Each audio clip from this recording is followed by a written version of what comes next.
여러분 안녕하세요. 어, 채팅창에 인사 좀 해보세요.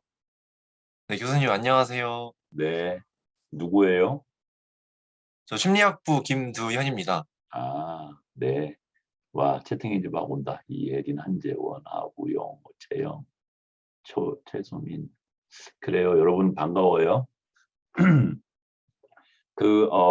공지할 사항이 있는데, 하나는, 이번 주 금요일 날은, 어, 김재홍 박사님이 오셔서, 어, 그, 1시간 정도 연구 발표를 할 거예요. 그래서 심리학에서 실제로 이런 식으로 연구를 한다. 이런 것들을 보이려고 하는 거고요. 그래서 금요일 날은 김재홍 박사님이 강의를 우리 초청해서 하는 거고, 그다음에 다음 주 수요일 날은 석가탄신일이라서 휴일인가 봐요. 그래서 오늘 선생님하고 수업하고 다음 수요일은 수업이 없고 어, 다음 주 금요일 날 다시 선생님하고 아마 8장 수업을 할 것 같아요. 그리고 9일 동안 뭐 9일이나 못 뵙는 건가요? 못 만나나요? 아니죠. 그러니까 이번 금요일 날 못 만나고 다음 수요일 날 못 만나니까 일주일 후에 보는 거지. 그치? 아니구나. 9일 맞네. 정성 학생님 맞네요. 그죠? 그래요. 그래서 어, 그 다음 수요일 날은 그러니까 수업이 없는 거죠. 그죠? 그래서 조금 명심하고 그다음에 아마 조교 선생님이 아마 뭐 부탁을 하는 것 같은데 주간 평정하는 거 그거를 다 해야 된다고? 네네. 언제까지 해야 돼요? 원래 저번 주 금요일이었는데 반밖에 참석을 안 해주셔가지고 이번 주 금요일까지 해주시면 좋을 것 같아요. 네, 이번 주 금요일까지 좀 해주세요. 음, 자, 이제 안목기억 얘기를 또 해볼까요?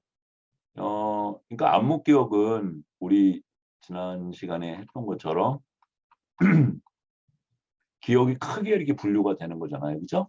explicit memory 있고 implicit memory 있죠. 그죠? 그래서 대분류 쪽에서 explicit memory와 이렇게 대비되는 그런 메모리인 거죠. 그죠? 어, 그리고 그러면은 explicit memory하고 implicit memory하고 아주 결정적인 차이가 뭐냐?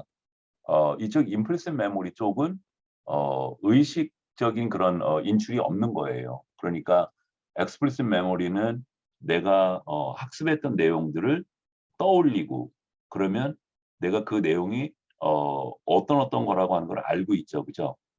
그런 거고 implicit memory는 내가 모르는 것 같아요. 말을 하라고 그래도 실제로 얘기를 못 하는데 그런데도 아는 메모리가 implicit memory인 거죠. 그러니까 중요한 잣대가 의식적인 그런 인출이 있냐 없냐가 explicit memory하고 implicit memory를 구분짓는 그런 큰 중요한 거고요. 음, 그래서 보통 안목 기억화되면 어, 효율성 같은 게 증가된다 그랬죠, 그죠? 그래서 빨라지고 에러가 줄어들고 더 잘하게 되고 이런 식으로 되게 된다 그랬고 사실 우리들이 어떤 행동을 할 때 뭐 상당한 경우가 암묵기억 성분들인 거죠. 그죠?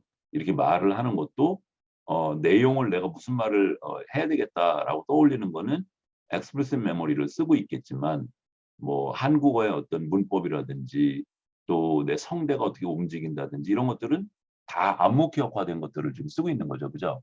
어, 그래서 대부분의 어떤 메모리 현상들이 암묵기억의 어떤 성분이라고 볼 수도 있어요. 그죠? 그리고 이 슬라이드는 교과서는 아니고 다른 논문에서 가져온 건데 implicit memory 여기는 non-declarative memory라고 learning이라고 이름을 붙였는데 implicit memory를 이렇게 더 자세하게 나눌 수 있다 그랬고 선생님은 주로 언어를 연구를 한다 그랬잖아요. 그래서 언어하고 관련된 것들이 많은 것들이 거의 대부분이 다 이쪽 implicit memory하고 다 관련이 있다고 얘기를 했어요. 그죠?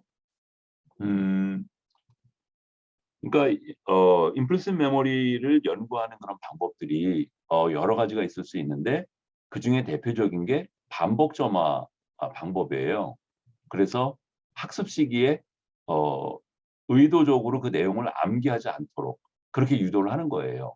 그리고 검사 시기에도 그 앞에서 공부했던 내용을 내가 의식적으로 떠올리지 않도록 하는 과제를 쓰게 되죠. 예를 들면 어휘 판단 과제 같은 걸 시키거든요. 그러니까 학습 시기 때에 단어하고 단어 아닌 게 제시가 되고 피험자는 나중에 기억 검사를 하는 걸 몰라요. 모르고 단어인지 아닌지를 판단하는 일을 하는 거예요. 그러고 나중에 이제 검사 시기 때도 학습 시기에 했던 것처럼 단어인지 아닌지를 판단하는 과제를 하는데 검사 시기에 앞에서 학습 시기에 제시됐던 것들하고 제시 안 된 것들하고 두 조건이 있게 되죠. 그러면 학습 시기에 제시되지 않았던 것들에 대한 어휘 판단 시간이 느리고 학습 시기에 나왔던 자극에 대해서는 빨라지게 되는데 그 차이, 그러니까 반복이 되는 조건하고 반복이 안 되는 조건 간에 반응 시간의 차이가 나타나는데 그 반응 시간의 차이를 반복 점화라고 얘기를 하고 그렇게 얘기를 하죠. 그래서 지금 어휘 판단 같은 거 예를 들었는데 여기에 보면 의식적으로 그 피험자로 하여금 공부했던 내용들을 떠올리는 작업을 하지 않도록 하는 과제를 좀 시키고 있죠. 그죠? 여기 송다인 학생이 질문을 했는데 교수님 반복 점화 실험을 위해 학습 시기에 몇 번 이상 반복되어야 안목 학습이 일어나?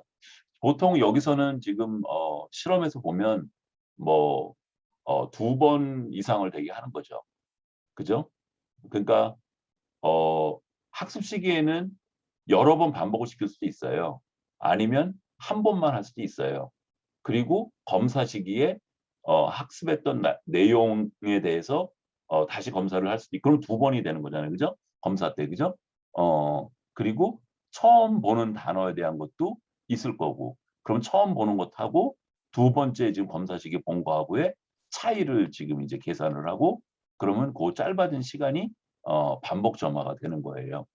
그러니까 꼭 몇 번을 해야 된다고 하는 건 없어요. 그러니까 2번 이상을 반복시키면 되는 거예요. 그죠? 되게 이제 그런 식으로 되고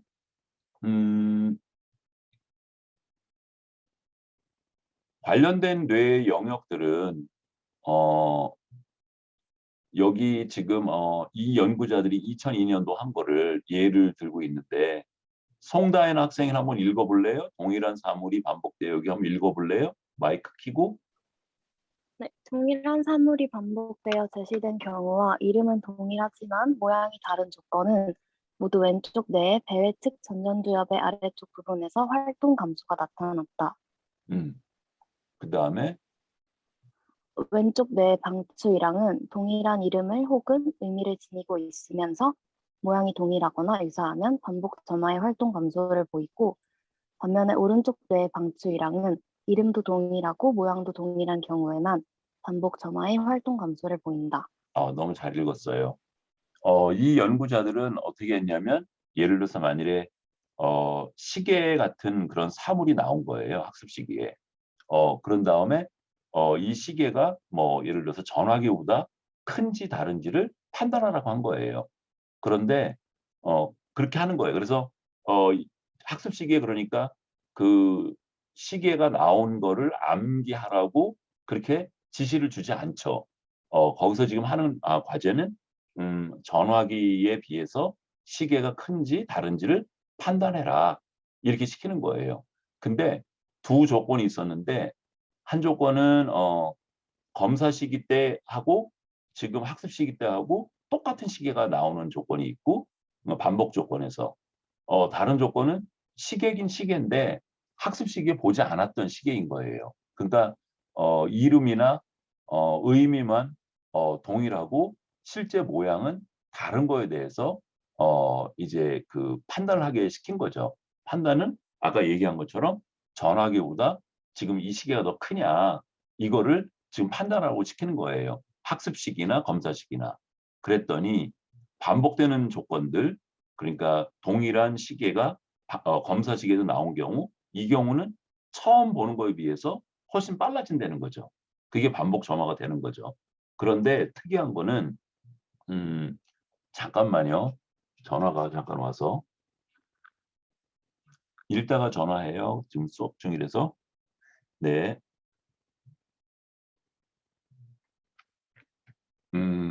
그런데 특이한 조건은 학습 시계하고 검사 시계하고 동일한 시계가 아니에요. 시계는 시계인데 그러니까 이름이 같은 거예요. 이것도 반복 점화가 일어나냐를 본 거예요. 그랬더니 이름만 같은 것도 반복 점화가 있더라. 그러니까 처음 보는 조건보다 더 빨라지더라. 판단 시간이. 이게 보이는 거예요.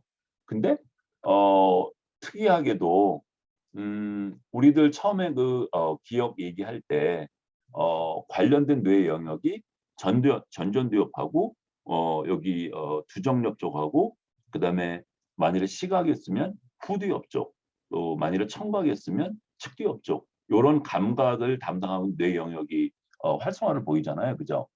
그래서 그 감각을 담당하는 영역들이 기억해야 되는 내용을 저장하고 있는 영역으로 이제 생각이 되는 거고 전전두엽이나 두정엽은 컨트롤하는 기능을 주로 하는 거라 그랬잖아요. 근데 안목기억에서도 역시 여기 앞부분에 전전두엽 영역하고 지금 그 감각 정보를 다루고 있는 후두엽이나 측두엽의 활성화가 있다는 거죠. 그런데 반복 점화가 되는 경우에 전전두엽의 활동이 감소가 되고, 그죠? 활동이 많던 게 적어지게 되고, 그 다음에 후두엽 시각 영역 쪽에도 적어지는 그런 현상이 보이는데 반응 시간으로는 빨라지고, 그죠? 뇌의 활동은 더 줄어드는 그런 형태로 반복 점화를 보이고 있는데 특이하게도 이름이 동일한 경우도 된다는 거죠. 근데 오른쪽 뇌의 감각 영역은 이름도 똑같고 또 모양도 똑같은 경우에만 반복 점화가 일어나고 왼쪽 뇌의 그 시각 영역 쪽은 이름이 동일한 경우에 점화 그 감소가 보이더라. 이렇게 나눠진다는 거죠. 그죠? 왜냐하면 우리가 아는 것처럼 왼쪽 뇌는 되게 언어하고 관련된 뇌라고 그러잖아요. 그러니까 시계인데 모양은 다르지만 동일한 시계 이름을 갖고 있는 놈이면 언어, 의미 이런 게 동일하기 때문에 왼쪽 뇌가 지금 담당을 하고 있다는 거죠. 그죠? 그다음에 2005년도에 오익이라고 하는 그 분들이 했던 연구가 또 있는데 또 송가연 학생 읽어볼래요? fMRI로 자극할 위치를 찾고 거기 읽어볼래요? 네, fMRI로 자극할 위치를 찾고 그 영역을 TMS로 자극하여 활동을 교란시키는 방법. fMRI 가이드 TMS로 왼쪽 뇌 배측 전전두엽의 아랫부분이 반복 점화에 필수적인지를 조사. 그러니까 TMS로 TMS는 왜 배측 그래요? 잠깐만. 너무 잘 읽었어요. 네, 또랑또랑하게. TMS는 자기장으로 뇌의 어떤 영역을 교란시키는 거죠. 일종의 뇌를 일부러 망가뜨리는 거하고 비슷한 거죠. 그죠?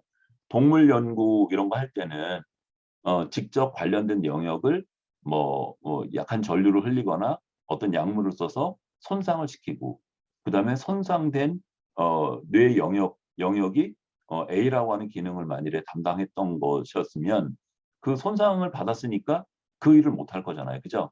근데 인간한테는 그렇게 할 수가 없으니까 TMS나 TDCS 같은 걸로 관련된 영역을 일시적으로 교란을 시키는 거죠. 마치 망가뜨리는 것처럼. 그러면 만일에 지금 여기서 보려고 하는 거는 전전두엽이 반복 점화 효과하고 관련이 있다면 전전두엽을 만일에 교란을 시키면 그런 효과가 나타나지 않을 거라고 예측이 되는 거죠. 그죠? 그러니까 인과적인 연구가 되는 거죠. 그죠? 그렇게 했고 그다음에 TMS로 그다음에 읽어볼래요? TMS로 배측 전전두엽의 아랫부분을 자극했을 때 행동과 뇌 활동 모두에서 반복 점화가 사라졌다. 그렇죠. 그러니까 이 그렇, 얘기는 전전두엽이 이 반복 점화하고 직접 관련이 있다라고 지금 추론할 수 있는 거고 그 밑에는 보면 그렇지만 그렇지만 후두엽 부위에서 보였던 반복 점화는 TMS로 배측 전전두엽의 아랫부분을 자극해도 여전히 반복 점화 유발 활동이 감소한다.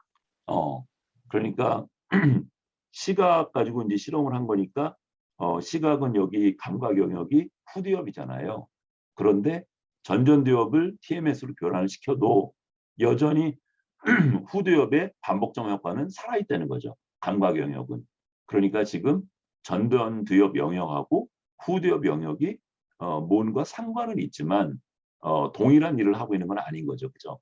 그래서 보통 알려져 있기로 전전두엽은 아까 얘기한 것처럼 메모리나 이런 거를 통제하는 역할을 하고 있고, 아마도 여기서는 이제 그 검사식의 어떤 과제를 시키잖아요. 그죠?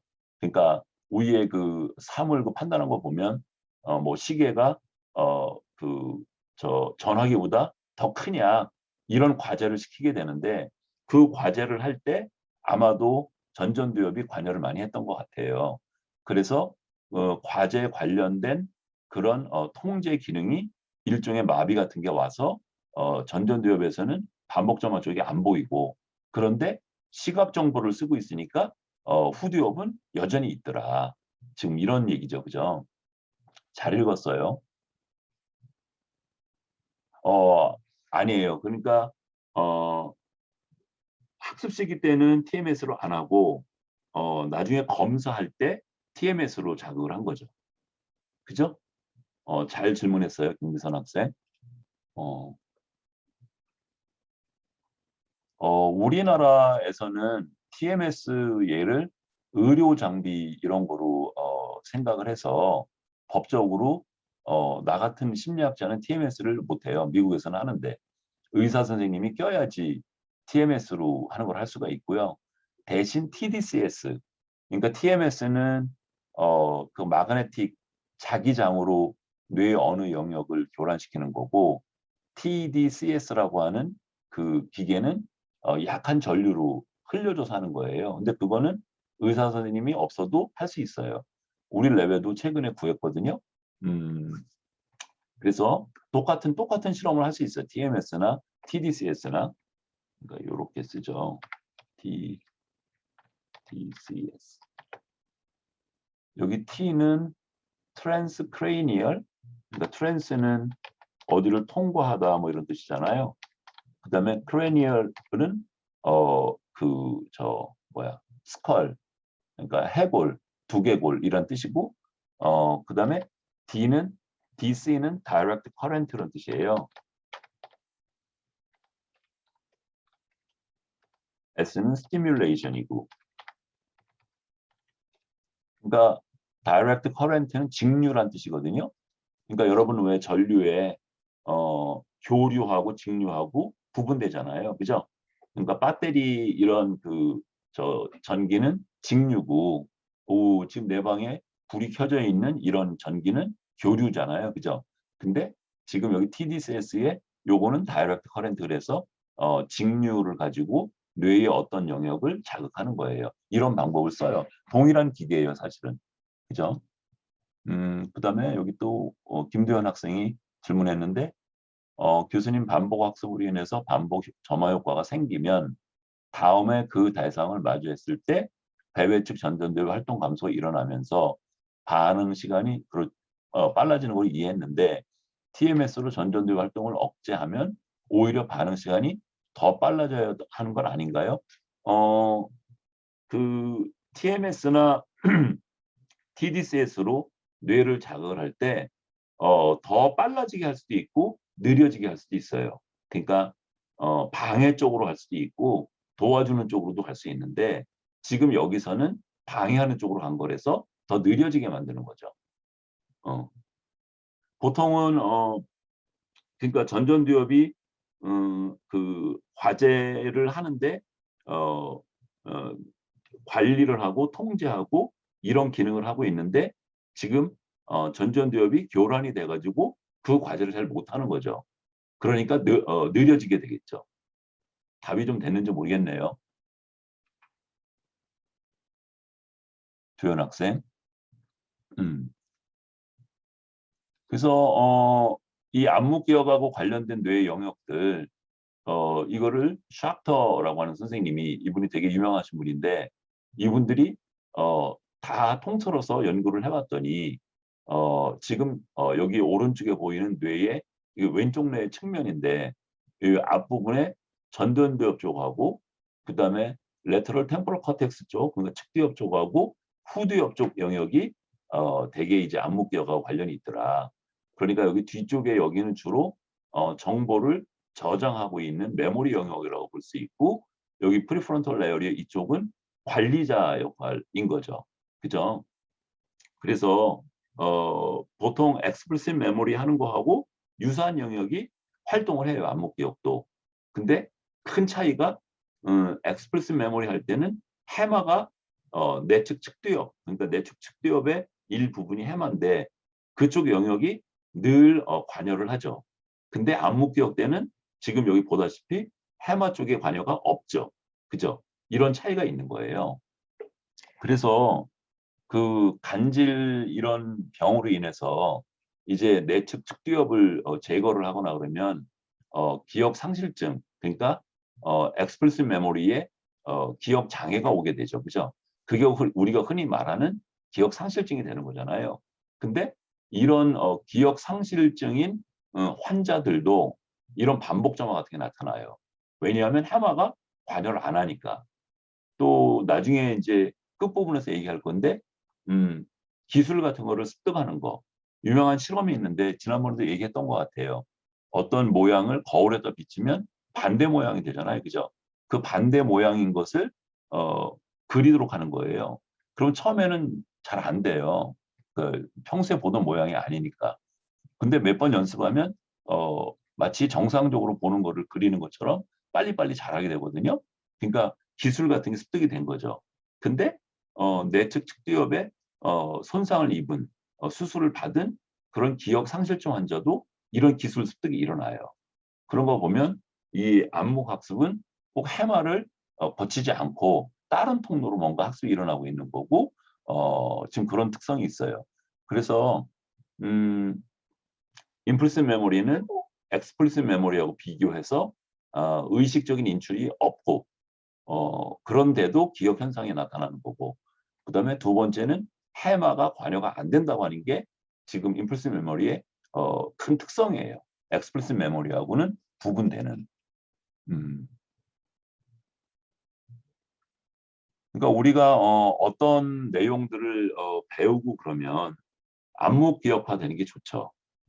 그래야지 나의 주의를 뺏어가지 않고도 그 일들을 능숙하게 할 수 있게 되니까. 그죠? MRI나 이런 거로 이제 뇌 활동을 측정하는 것처럼 뇌파로도 할 수 있잖아요. 그죠? 근데 그 안목 기억 과제를 하는 동안 뇌파를 측정을 해보면 두 종류의 뇌파가 특성적으로 나타나는데, 하나는 감마파형, 그러니까 대략 한 30Hz 이상 되는, 한 30에서 40Hz 정도 되는 그런 파형이 감소하는 게 나타나고요. 그 다음에 알파파형, 알파파형은 대략 10Hz 정도 되거든요. 8Hz, 10Hz 이런 정도 되는데 이 알파파가 증가되는 그런 현상이 나타나요. 그래서 여기 한번 읽어볼까요? 두현 학생이 피박 2005년 연구 단어. 그래서 여기 한번 읽어볼래요? 두현 학생이 네네. 네네. 단어, 예를 들면 허그와 유사 단어, 네. 워그를 제시하고 단어인지 아닌지를 판단하는 어휘 판단 과제를 실험 참가자에게 2번 시켰다. 그러니까 학습 시에 한 번 한 거고 검사 시기에 또 한 번 하는 거죠. 그죠? 이거는 지금 어휘 판단 과제니까 그 학습 시에 내용을 일부러 외우라고 얘기 안 했고, 검사 시기에도 의도적으로 의식적으로 그 내용을 떠올리라고 안 했죠. 그죠? 기억하고는 별로 관계가 없는 것처럼 보이는 그런 어휘 판단 과제를 쓰는 거예요. 그죠? 이런 게 반복 점화 과제의 특성이에요. 그죠? 그 다음에 후반부 영역의 후반부 영역의 감마파형은 처음으로 어휘 판단을 할 때가 두 번째 어휘 판단을 할 때보다 크기도 더 크고 위상도 더 잘 일치한다. 한다. 그러니까 학습할 때도 찍었고 검사 시기에도 찍었는데 보니까 학습 시기에 나왔던 감마 파형이 그러니까 처음 볼 때 나오는 감마 파형이 검사 시기 때 두 번째 볼 때보다 더 컸다. 그리고 감마 파형이 여러 군데서 나올 텐데 그 감마 파형이 위상이 일치된다는 뜻은 같은 시간대에 같은 모양을 띠는 그런 현상이 초기 때는 처음 때는 나타나는데 두 번째 반복되는 검사 시기 때는 그 1번 영역에서 나오는 감마파는 뭐 예를 들어서 자극 제시하고 나서 뭐 10ms 때부터 시작되기 시작했는데 2번 영역의 감마파는 10ms가 아니고 50ms 후부터 나타나기 시작하고 이런 위상의 차이가 보인다는 거죠. 그죠? 이제 그런 거고 그다음에 지금 여기 지금 그림에 오른쪽에 보이고 있는 네 그림은 이제 알파 파형 가지고 또 그걸 얘기를 했는데 여러분 헤르츠가 뭔지 알죠? 그죠? 1헤르츠 그러는 거. 그러니까 사실 뇌에서 나오는 뇌파는 굉장히 여러 개의 파형들로 구성이 돼 있어요. 1헤르츠짜리도 있고 2헤르츠짜리도 있고 또 50헤르츠짜리도 있는 거죠. 그런 복합체로 이루어진 복합파인데 수학적인 방법을 쓰면 그 복합파를 특정 주파수나 주파수 영역의 파형들을 분리해낼 수가 있어요. 그러니까 지금 감마파나 알파파는 이 복합파들 중에 어떤 특정한 종류를 지금 구분해낸 거죠. 뽑아낸 거죠. 그죠? 그렇게 본 건데 지금은 후반부 영역이라고 하는 거는 지금 여기 후두엽 쪽을 얘기하는 거예요. 후두엽 쪽. 그러니까 이게 지금 관상면이잖아요. 그러니까 수직으로 뇌를 자른 모양의 사진이잖아요. 거기에 뒤쪽 뇌를 지금 얘기하는 거예요. 그런 거고 그다음에 길버트 이런 사람들은 사물 이름 말하기를 2번을 시킨 거예요. 학습 시기 때 한 번 했고 검사 시기 때 또 했고 그러면 2번째 할 때가 더 빨라지겠죠. 그죠? 빨라지는데 이때 방추이랑이 어디냐면 시각 메모리를 갖고 있는 데예요. 그러니까 후두엽의 여기 뇌 사진을 보면 여기 후두엽의 제일 그 끝부분 여기는 1차 시각 피질이잖아요. 그래서 눈으로 어떤 내용을 보면 맨 처음에 여기 1차 시각 피질로 오죠.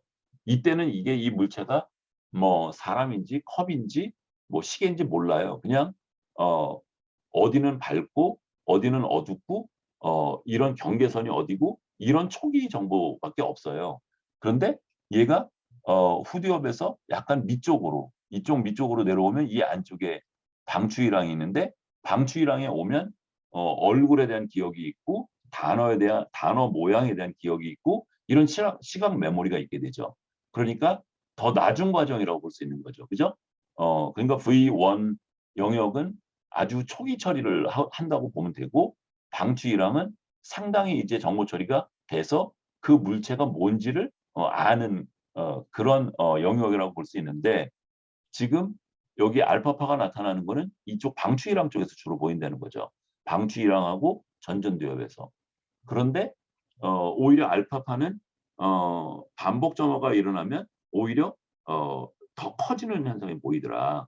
그래서 지금 여기 오른쪽 사진에 보면 여기 지금 이 X축은 자극이 0인 데서 제시가 된 거고 검사 시기 때 그리고 그 자극이 제시되고 나서 약 200ms 그러니까 0.2초 정도 지나고 나면 반복된 조건하고 반복되지 않은 조건대에 나오는 알파파의 차이가 이렇게 크게 차이가 나타난다는 거죠. 그죠? 지금 그거를 보여주고 있는 거예요. 그래서 뇌 영역으로 보면 전전두엽이나 그다음에 측두엽이나 후두엽이나 이런 데가 이제 관여를 하고 이지 뇌파로 보게 되면 감마파는 그 감각 영역 쪽에서 파형이 반복이 될수록 더 감소되는 그런 현상을 보이고 알파파는 오히려 더 증가되는 그런 현상을 보인다는 거죠. 그죠? 이런 것들이 인덱스라고 얘기를 해요. 그러니까 그 안목 기억에 무슨 일이 일어났는지 아닌지를 찾아낼 수 있는 어떤 단서 같은 게 되는 거죠. 그죠? 그러니까 감마파가 감소되는 거를 보이게 되면 아, 이거는 지금 안목 기억 현상이 지금 여기서 일어나고 있는 거구나. 이렇게 알 수 있는 거죠. 그죠?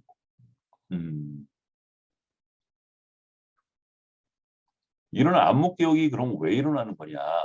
그러니까 우리가 한 번 보고 2번 보고 3번 보고 4번 보고 그러면 여러 번 볼수록 더 잘하게 되는데 사실은 그 내용들이 더 습득이 돼서 뭔가 효율적으로 변하는 거잖아요. 그죠? 맞아요. 지금 정성화 학생이 뭐라고 물었냐면 우이상의 차이를 보이는 것은 우이상 지연이라고 부르는 건가요? 맞아요. 이런 얘기예요.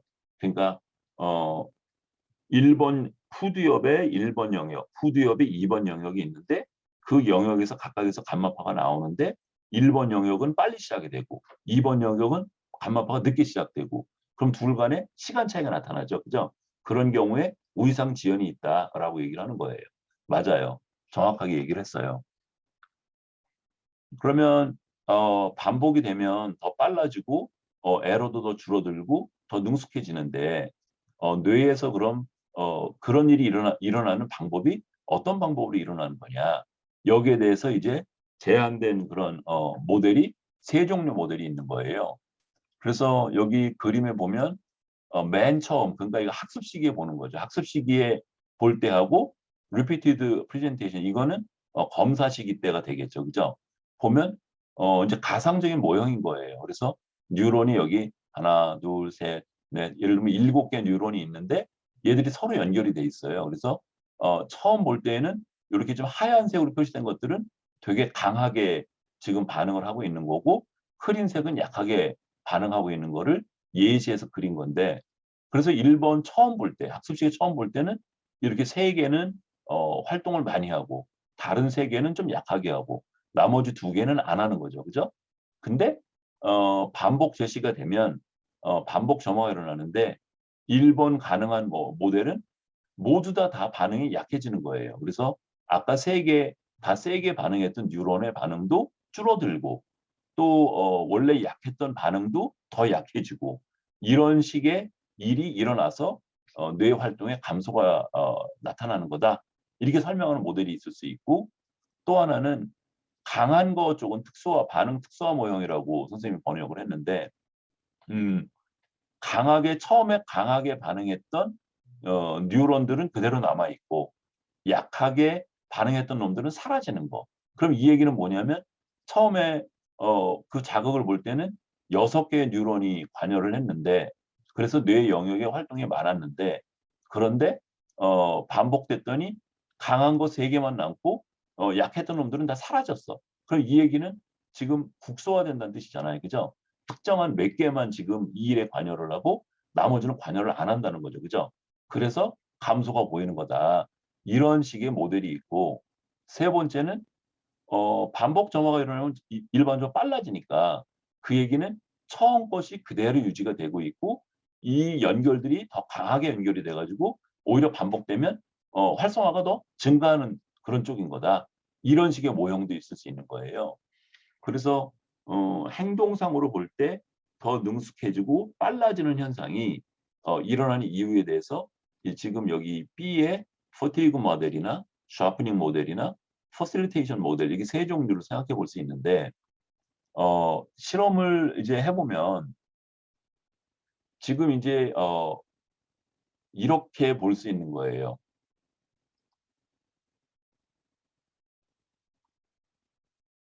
촉진 모델 쪽 연구는 없어요. 그러니까 실제 뇌 영역을 조사를 해보면 대부분 다 영역이 더 줄어들잖아요. 그죠? 줄어드니까 퍼실리테이션 모델 쪽은 지지를 못 받는 거예요. 그래서 여기는 생각할 필요가 없는 것 같고 이제 남아있는 설명 가능한 2개 모델이 감소 모델하고 반응 감소 모델하고 반응 특수화 모델을 볼 수가 있는데 감소 모델은 이런 식으로 예언이 되는 거죠.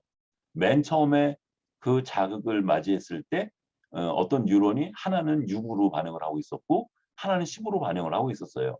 근데 반복이 되니까 6은 3으로 줄어들고 10은 5로다가 줄어드는 거죠. 그죠? 그러면 뇌 영역이 감소한 게 되겠죠. 근데 이런 경우는 지금 처음에 강하게 반응했던 뇌 영역과 약하게 반응했던 영역 모두에서 감소로 나타난다. 이렇게 예언이 되고 반응 특수화 모델 같은 경우에는 처음에 10으로 반응했던 세게 반응했던 놈은 그대로 남아있고 약한 반응만 줄어드는 쪽으로 될 테니까 이 예언에 따르게 되면 맨 처음에 강하게 맨 처음 볼 때에 활동을 많이 하던 뇌는 그대로 남아 있고 약하게 반응했던 뇌의 영역만 없어지거나 활동을 안 하거나 아니면 거기만 감소하는 쪽으로 보여야 된다라고 예언을 하잖아, 이 모델이. 근데 와이너라고 하는 분이 2010년도에 이제 그 반복 점화 실험을 하고 그러고 뇌 영역의 활동을 봤더니 지금 연구 결과 여기 한번 정상화 학생이 읽어볼래요? 연구 결과 반응 감소 모델이 예언하듯이 후두엽과 측두엽의 만나는 지점 안쪽에서의 일부분 영역에서의 반복 점화 유발 활성화 감소는 일정한 비율로 일어났고 인근 영역 다른 부분에서는 반응 특수화 모델이 예언하듯이 초기에 활성화가 작았던 영역에서의 활동 감소가 더 컸다. 그렇죠. 그러니까 지금 지금 1번 내용 후두엽과 측두엽이 만나는 지점 그게 어디냐면 요쪽인 거죠. 요쪽 영역에서는 조금 전에 퍼티그 모델 쪽에서 얘기하는 것처럼 세게 반응했던 영역이나 약하게 반응하는 영역 모두에서 감소하는 그런 추세 그런 거를 보였고 반면에 이쪽 후두엽 쪽은 특수화 모델 쪽을 예언처럼 뇌가 반응을 하더라. 지금 그런 내용이죠, 그죠? 그러니까 우리가 어떤 일을 반복해서 하게 되면 빨라지게 되는데 그 빨라지는 이유는 퍼티그 모델이 얘기하는 것처럼 모든 영역들의 활동이 줄어들어서일 수도 있고 또 하나는 그 일을 담당하는 뇌 영역으로 더 국소화되기 때문에 그러니까 잘 모를 때는 그 문제를 풀려고 여러 영역들이 활동을 하다가 잘하게 되면 그 일을 담당하는 뇌만 이제 활동을 하는 특수화 모델 그런 쪽의 두 가지 방법으로 뇌가 이렇게 재조직화되는 거죠. 그죠? 일반적으로 왜 그렇잖아요. 우리가 예를 들어서 왜 수영 같은 거를 처음에 배울 때 처음에는 엄청 힘들어요. 그죠? 잘 뜨지도 않고 앞으로 잘 가지도 못해요. 그죠? 근데 수영을 매일매일 1시간씩 해서 뭐 한 달이나 2달이 지나고 나면 이제는 수영을 굉장히 잘하는데 예전처럼 안 힘들어요. 그러니까 수영에 필요한 그런 부분들만 움직이게 되고 효과적으로 움직이게 되고 나머지 부분들은 움직이지 않아서 오히려 운동량은 줄어들고 근데 대신 수영은 굉장히 잘하죠. 그러니까 뇌도 마찬가지로 맨 처음에 우리가 어떤 내용을 배우게 되면 그 내용을 이해를 하려고 관련된 여러 영역들이 다 활동을 하다가 그 일을 여러 번 반복해서 이제 잘하게 되게 되면 그 일에 꼭 필요한 영역 몇 개만 활동을 하고 나머지는 안 하는 쪽으로 가게 되는 거죠. 그래서 감소가 나타난다라고 얘기를 하는 거죠. 그죠? 이제 그런 식의 얘기예요. 그죠?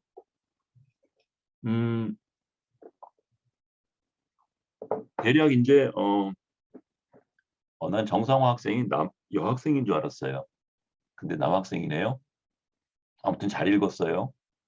그리고 여기서 그 안목기억 쪽에서 이제 그 논쟁거리 중에 하나가 해마가 관여가 되냐 안 되냐 이런 거예요. 그런데 아까 내가 환자 사례 얘기를 들었었잖아요. 기억상실증 환자들도 안목기억 과제는 한다. 그래서 해마가 관여가 안 된다라는 게 정통설이에요. 그런데 어떤 학자들은 no. 안목기억도 해마가 관여를 하는 경우도 있어. 이런 연구 결과를 이제 발표하고 싶은 거예요. 그러면 자기 되게 유명해질 테니까. 왜냐하면 처음으로 이제 해마가 관여한다고 하는 것을 밝힌 연구가 되니까 자기의 그 명성이라는 게 높아질 거잖아요. 그래서 어떤 일부 연구자들은 안목 기억에서도 해마가 관여한다라고 주장하는 연구들이 있어요. 그래서 여기 지금 보면 여기도 한번 볼래 연합 점화 과제라고 그랬는데 학습 시기에 클라우드, 플라워, 또 케이브, 리즌, 테이블, 플레인 이렇게 쌍학습을 한 거예요. 학습 시기에. 그런 다음에 검사 시기 때는 클라우드는 제대로 보여주고 플라워에 F, L로 3개만 이렇게 스펠을 주고 너 FLO를 봤을 때 무슨 단어가 생각이 나? 그거 한번 채워 넣어봐.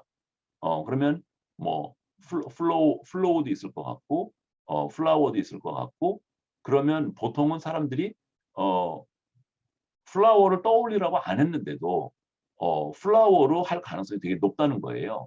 그런 현상이 이제 이런 그 암묵기억의 어떤 현상으로 볼 수 있는 거거든요. 근데 검사 시기에 이렇게 처음에 짝지어졌던 거 클라우드와 플라워 이렇게 나오는 경우도 있지만 이렇게 세 개 글자로 아닌 경우도 있는 거예요. 예를 들면 케이브, 플레인 같은 경우에는 지금 케이브하고는 리즌하고 짝이 지었었지 여기 지금 플레인하고 짝이 안 지어졌잖아요. 그러니까 요거는 지금 학습 시기에 맞이하지 않았던 조건인 거고 클라우드 그다음에 플라워 이거는 학습 시기에 나왔던 조건이죠. 그러면 당연히 여기 이 학습 시기에 짝지어졌던 조건에서 플라워를 떠올릴 가능성이 여기에 플레인을 떠올릴 가능성보다 월등히 높고 그런 현상을 이제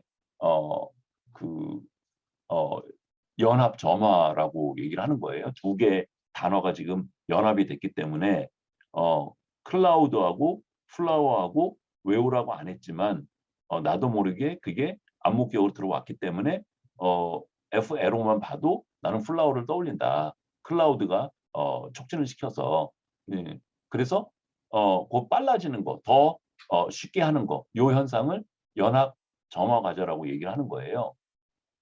그런데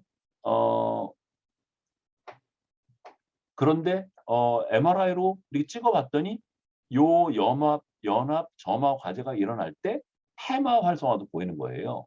그러니까 이 연구를 하는 거 연구자는 봐라 암묵기억 과제 내가 쓴 게 지금 암묵기억 과제 의도적으로 그 정보를 아까 학습 시기에 봤던 거를 의도적으로 인출하려고 얘기 안 했는데도 그런 과제를 썼는데도 지금 해마가 활동하지 않냐. 그러니까 내가 최초로 암묵기억에서도 해마가 활동하는 걸 밝힌 연구다라고 주장을 한 거죠.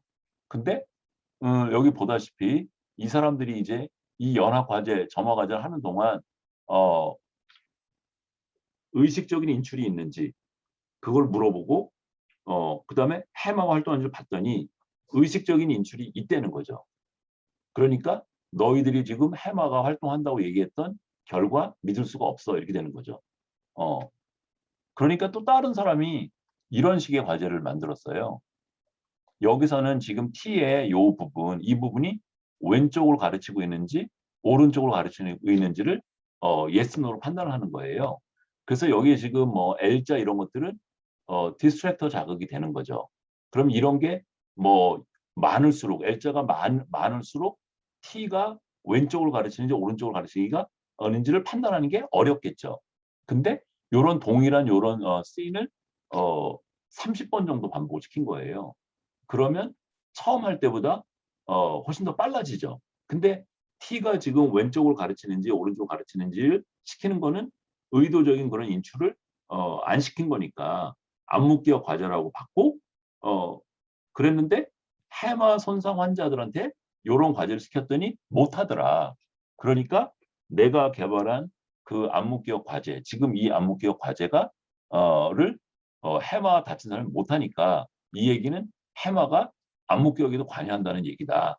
이렇게 주장을 하는 거예요. 근데 나중에 이제 다른 연구자들이 요거를 할 때도 의식적인 인출이 있는지 없는지를 나중에 연구자들이 연구를 해보니까 의식적인 그런 인출이 있다는 거죠. 그러니까 이 과제가 암묵기억만을 측정한다고 보기가 어렵다. explicit memory도 들어가 있다라고 지금 이제 반박을 하는 거예요. 그래서 결론적으로 보게 되면 암묵기억 과제에서 해마가 관여를 한다를 보여주는 결정적인 증거가 아직까지 없는 거예요. 그래서 정설은 explicit memory, 명료 기억은 명백하게 해마가 늘 관여를 해요. 그런데 implicit memory는 해마가 관여한다라고 하는 증거가 아직까지 없는 거예요.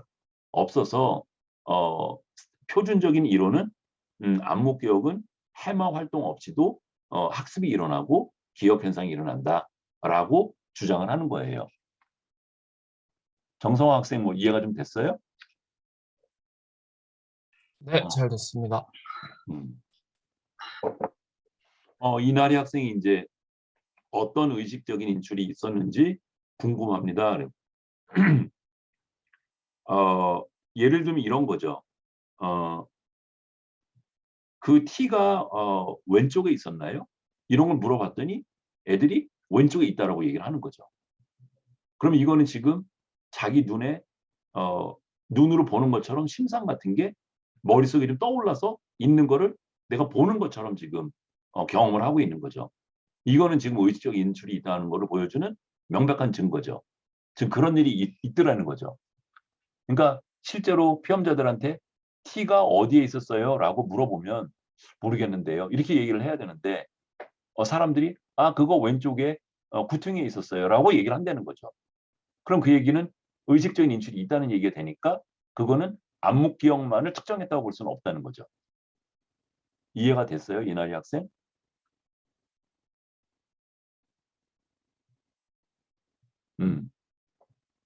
그러니까 이게 진짜 안목 기억 과제라면 T가 선생님이 좀 예를 들었었는데 T가 아래쪽 왼쪽에 나왔었는지 오른쪽 위에 나왔었는지 몰라야 돼요. 그죠? 몰라야 되는데 피험자가 안단 말이죠. 그 얘기는 의식적인 인출을 했다는 뜻이잖아. 그죠? 엑스프레시브 메모리 하는 것처럼. 그러니까 안목 기억만을 측정했다고 볼 수가 없다. 지금 이렇게 되는 거죠. 이 과제가. 그러니까 상당히 조금 그 논리 이런 거를 만들어서 서로 이렇게 논쟁하고 그러는 것들이 상당히 조금 생각보다 복잡하죠. 그죠? 그러니까 해마가 안목 기억에 관여된다고 하는 것을 보이려면 그 의식적인 인출이 포함되지 않은 안목 기억 과제를 개발해내는 게 핵심이겠네요. 그죠? 근데 그게 그렇게 쉽지가 않다는 거죠. 그죠? 지금 보다시피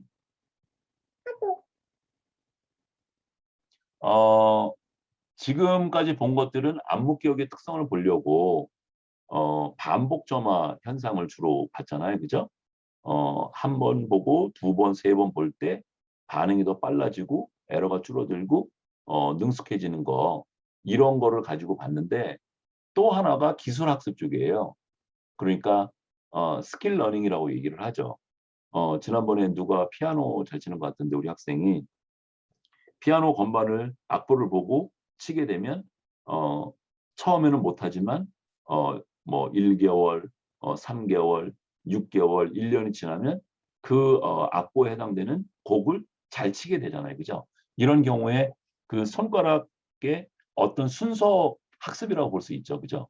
뭐 도를 먼저 치고 그다음에 레가 나와야 되고 그다음에 뭐 미가 나와야 되고 그런 손가락 세 개의 그런 순서를 지금 학습하는 거네요. 그죠?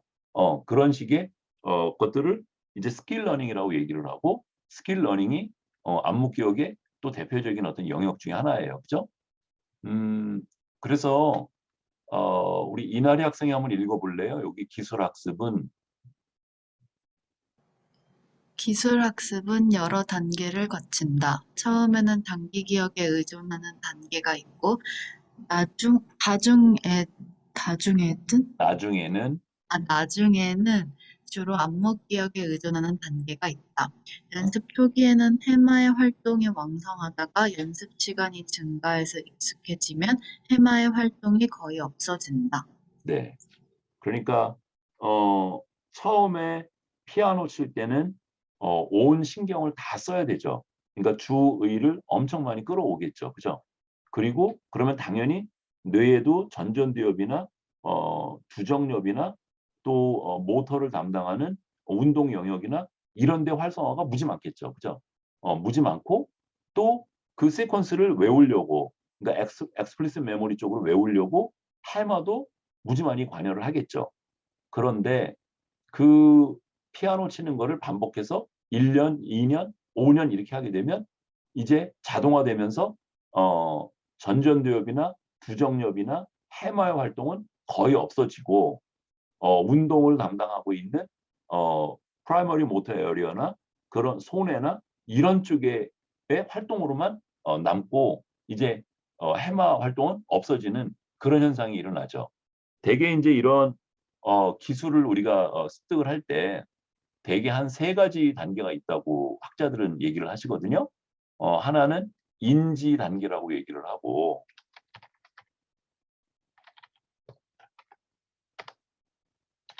두 번째는 연합 단계라고 그러고,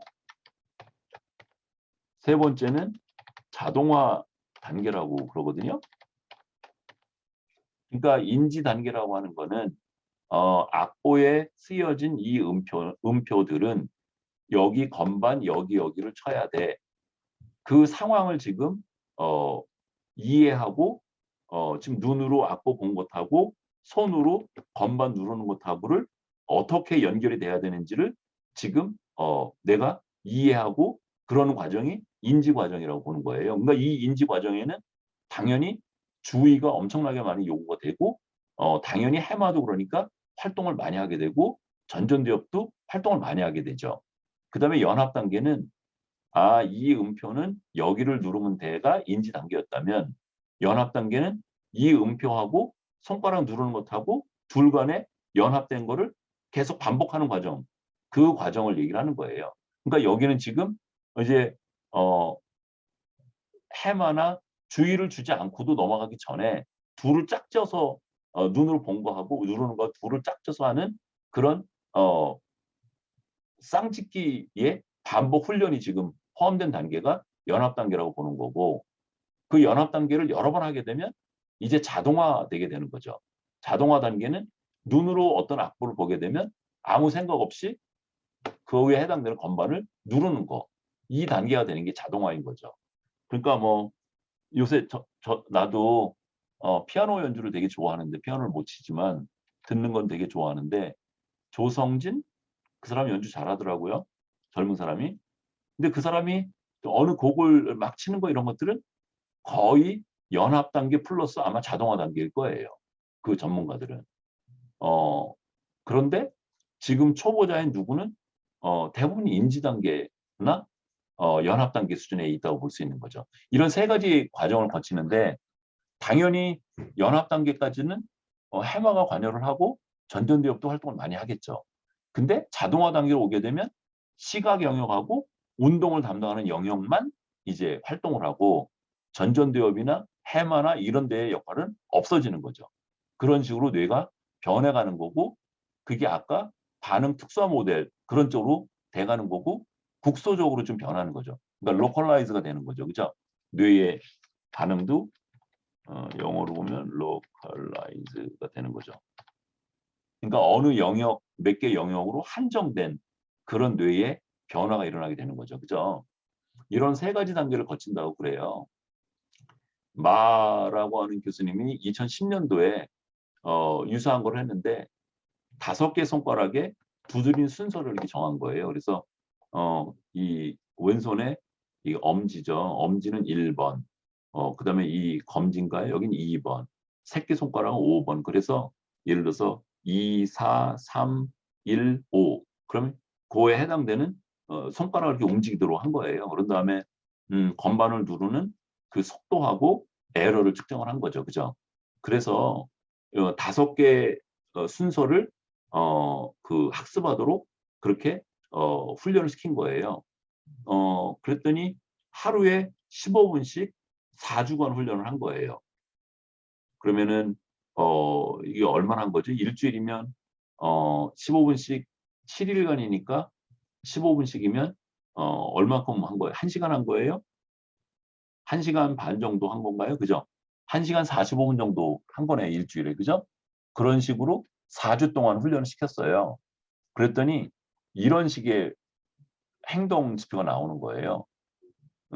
여기는 처음 시작하는 날이었던 거고 28일은 이제 4주가 지났을 때인 거죠. 근데 여기 그래프를 보면 초기에는 연습을 지금 X축은 이제 연습한 날수를 얘기를 하는 거고 Y축은 손가락 움직이는 그 속도, 그죠? 그걸 측정을 한 건데 초기에는 되게 좋은 쪽으로 많이 빨리 배워지는 게 지금 보이죠, 그죠? 그러다가 어느 정도 빨라지는 게 이제 한 2주 지나고 나면 좀 빨라지는 정도가 조금 느려지죠, 그죠? 그러니까 가속도가 그러니까 좀 줄어들게 되죠. 그러니까 초기에는 가속도가 굉장히 크다가 2주 지나고 나면 그 가속도가 오히려 줄어들죠. 그죠? 여전히 빠르긴 하지만 그러다가 한 20일 정도 넘어가게 되면 어떤 정점에 이른 다음에 더 이상의 변화가 일어나지 않죠. 그죠? 이런 식의 과정을 되게 거쳐요. 그러니까 지금 여기서 훈련 초기 1일이나 2일 차나 3일 차일 때는 일종의 인지 단계라고 볼 수 있어요. 그래서 이 단계에는 뇌 활동이 굉장히 많아요. 지금 여기 지금 요 영역 뇌의 활동을 지금 표현을 하고 있는데 M1은 모터 에어리어거든요. 그러니까 뇌를 갖고 와 보면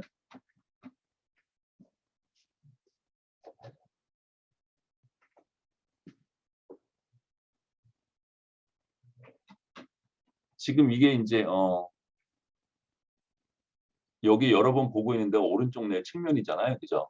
근데 거기서 여기에 지금 이거를 센트럴 피셔라고 그러잖아요. 가운데 제일 골이 큰 거. 거기에 앞쪽의 영역. 여기 바로 영역이 지금 여기 M1이라고 표현된대. 프라이머리 모터 에어리어라고 그러거든요. 그러니까 우리도 손가락이나 발가락이나 이런 거 움직이는 거를 직접적으로 관장하고 있는 뇌 영역이 이 프라이머리 모터 에어리어예요. 그다음에 이 앞쪽에 여기 영역을 SMA라고 얘기를 하거든요. Supplementary Motor Area. 그러니까 보조 운동 영역 뭐 이렇게 번역이 되려나요? Supplementary Motor Area. 여기는 주로 플래닝 같은 거를 해요. 그러니까 지금 4, 4, 1, 5, 2, 3 이렇게 돼 있으면 그 순서를 손가락을 이렇게 움직여야 되는 거구나라고 플래닝 하는 데가 서플리멘터리 모터 에어리어고 이 비즈라고 표현된 거는 베이셜 갱글리아 이 뇌 안쪽에 있어요. 이 안쪽에 있고 이 안쪽에 있는 앞쪽에 있는 영역인데 여기는 실행하는 쪽의 뇌예요. 그러니까 어디를 손가락 어디를 순서대로 눌러야 돼. 그거를 실제로 실행하는 뇌가 베이설 갱글리아 쪽인 거예요. 그리고 더 능숙해지게 되면 여기 뒤에 붙어 있는 이 손해 쪽으로 옮아오게 되죠. 그래서 대표적인 운동을 담당하는 뇌 영역 세 군데를 MRI로 찍은 거예요. 분기별로. 그래서 처음에 이제 처음 시작할 때 뇌 활동을 이 세 군데 찍어봤고 2주가 지난 다음에 찍었고 4주 다 끝나고 나서 찍어본 거죠. 보면 M1을 먼저 보면 맨 처음 시작할 때 활동이 그렇게 많지가 않아요. 그런데 2주 지나서 보면 오히려 활동이 늘어났어요. 그러니까 여기는 지금 2주 지나서는 지금 14일째 여기죠. 인지 단계에서 지금 연합 단계 쪽에 일을 지금 하고 있는 거예요. 그죠? 그래서 뇌 활동이 오히려 처음에는 많아요. 그 일에 더 집중해서 많이 하려고. 그러다가 4주가 지나고 나면 그 영역이 다시 줄어들게 되죠. 그죠? 근데 요런 초기에는 증가됐다가 나중에는 감소하는 쪽으로 변하는 거. 이런 현상이 SMA에서도 그대로 보이고 있고 지금 베이설 갱글리아도 그대로 보이고 있죠. 그죠? 그러니까 지금 마지막 줄어드는 단계, 이 단계에 오면 자동화 단계로 지금 넘어가고 있는 거라고 볼 수 있는 거죠. 연합 단계 쪽에서 자동화 쪽으로 넘어가고 있는 거라고 볼 수 있는 거죠. 그래서 어떤 우리가 순서화된 어떤 내용들을 배울 때, 기술을 배울 때 선생님이 얘기한 것처럼 인지 단계, 연합 단계, 자동화 단계를 거치게 되고 그 일을 하면서 변화가 되는 뇌 영역들이 초기에는 더 많이 반응하다가 그러다가 훈련을 더 하게 되면 그 영역에 감소가 나타나기 시작하고 그러다가 완전 자동화되면 이제 더 이상 감소 안 일어나고 그 감소된 형태 그대로 거기에 유지가 되고 그게 아까 반응 특성 모델 쪽으로 가는 거죠. 그죠? 자동화 단계로 가는 거죠. 이나리 학생이 또 여기 읽어볼래요? 마영 fMRI를 이용해서 해볼래요? 읽어볼래요? fMRI를 이용해서 왼손 5손가락으로 운동 순서열을 두드리는 과제, 핑거 태핑 시퀀스 태스크를 하루에 15분씩 4주간 훈련하는 동안 일어나는 뇌 활동의 변화를 추적. 연습 첫째 날에서 14일까지는 손가락을 움직이는 속도가 거의 2배로 증가하다가 15일째부터 28일째까지는 속도 증가가 감소하다가 후에는 어떤 일정 속도에 머무는 양상으로 손가락 운동 학습이 이루어졌다. 그러니까 이게 3단계 정도로 지금 변화가 있네요. 그죠? 그죠? 맨 처음에는 거의 2배 가까이로 빨라지는 그런 시기가 있고 두 번째는 빨라지긴 빨라지는데 빨라지는 정도가 처음보다는 그 비율이 그리 높지가 않아.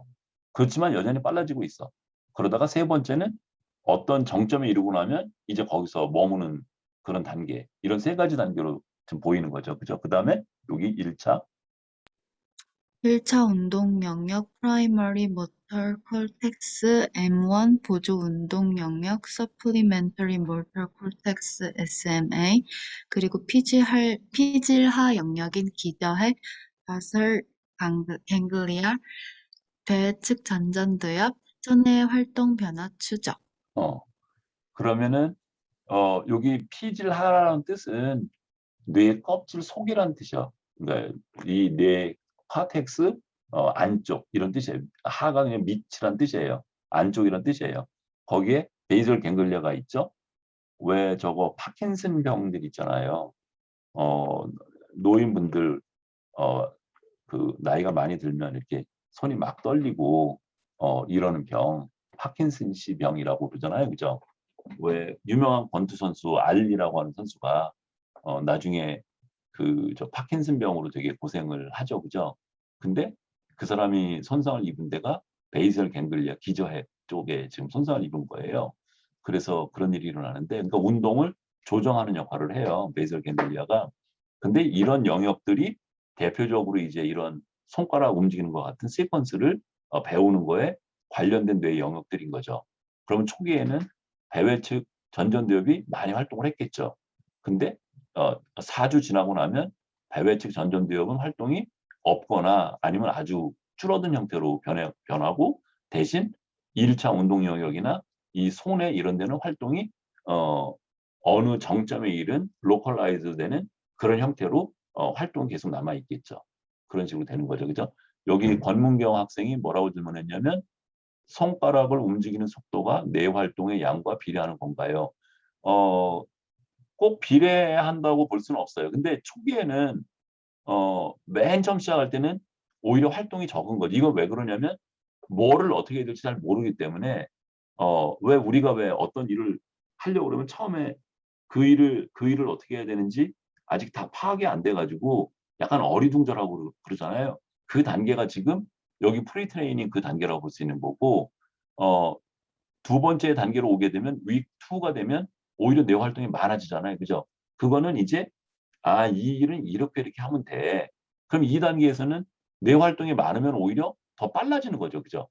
그러니까 뇌 활동의 양하고 속도 빨라지는 것하고 비례한다고 볼 수 있죠. 그죠? 근데 세 번째 단계로 오게 되면 2 단계는 오히려 뇌가 줄어들잖아요. 그죠? 그럼 여기는 오히려 줄어드는 정도하고 속도하고 오히려 비례한다고 볼 수 있어요. 그러니까 이게 더 학습이 얼만큼 진행이 되느냐에 따라서 뇌의 활동의 크기가 커지면 오히려 빨라지는 단계가 있다가 나중 단계로 가면 오히려 뇌 활동이 적어지는 경우가 더 빨라지는 쪽으로 변하는 거죠. 어. 그죠? 그런 식으로 변하는 거예요. 그러니까 이렇게 적어지는 단계로 와야지 어 뇌가 거의 그 산소하고 그러니까 우리 몸에서 생산되는 산소하고 포도당을 대략 30% 가까이 써요, 뇌가. 그런데 그러니까 뇌 활동이 무지 많다는 뜻은 에너지를 무지 많이 쓰고 있으니까 그만큼 비효율적이라는 거죠. 근데 초반기에는 그 일을 하는데 이해를 못하고 그러니까 엄청 많이 노력을 해야 되고 그래서 많은 뇌의 활동이 있고 근데 여러 번 해서 잘하게 되면 이제 그 일에 너무 능숙해져 가지고 이제 필요한 몇 군데만 활동을 하게 되면 에너지도 적게 쓰면서 되게 일을 효과적으로 하는 그런 종류의 사람으로 변하는 거죠. 그죠? 이런 거를 가소성이라고 얘기를 하죠. 그죠? 뇌 활동의 가소성?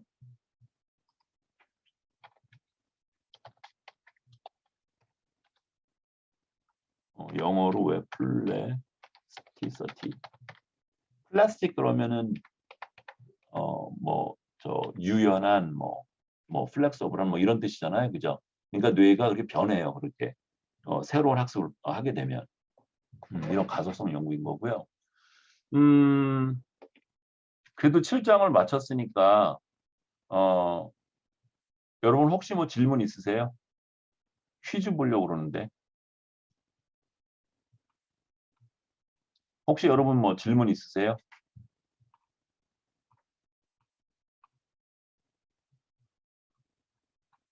자, 그러면은 이제 7장 안목기억을 대략적으로 이렇게 설명을 했는데 이제 7장 퀴즈 같은 거는 잠깐 볼까요? 10분 정도? 그래서 답변이다. 이렇게 내가 잘 못 써요.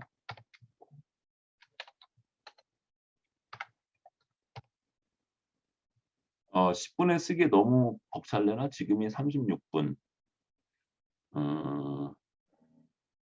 그러면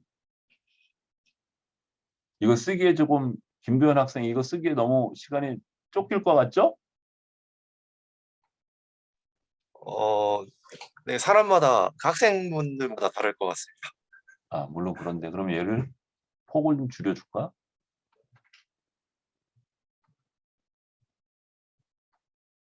요렇게 해봐요. 그러면은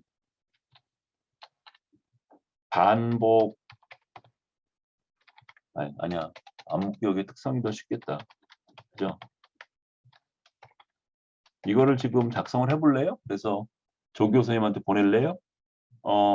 여러분 다음 강의에도 있을지 모르니까 한 50분까지 해서 보낼래요? 11시 50분까지 암묵기억의 특성을 앞에서 봤던 분류 같은 것도 있고 몇 가지 선생님이 얘기를 했는데 그 내용을 적어서 조교 선생님한테로 좀 보낼래요? 그리고 여러분 오늘 고생했고 또 다음 주 금요일 날 이제 8장 내용 가지고 봐요.